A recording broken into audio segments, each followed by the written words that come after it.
Malalan operettasından Əskər və Gülçöhrənin dueti ifa edirlər. Respublikanın əməkdar mədəniyyət işçisi Mehbarə Cəfərova və Elmir Pişnamazadə.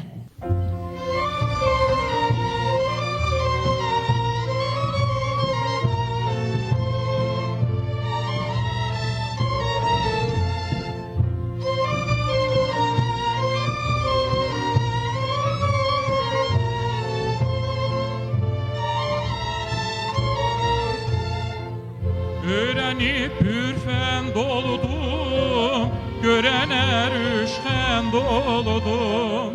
Öğrenip ürfen doludum, gören erüşten doludum.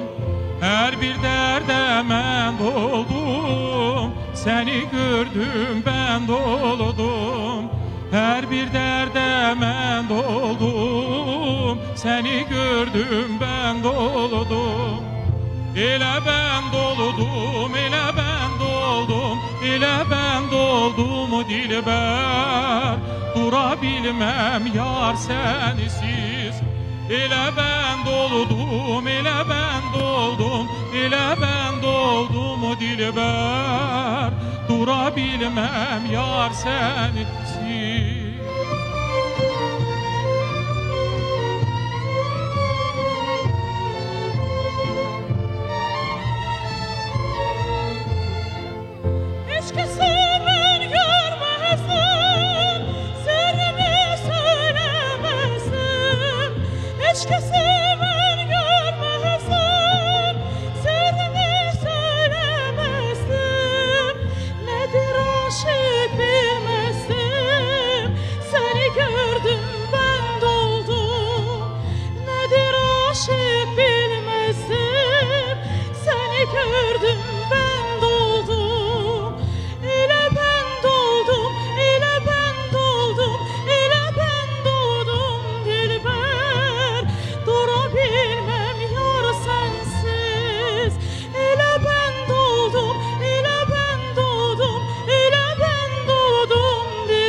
Kömək için ol be, gelip çattı ahır var.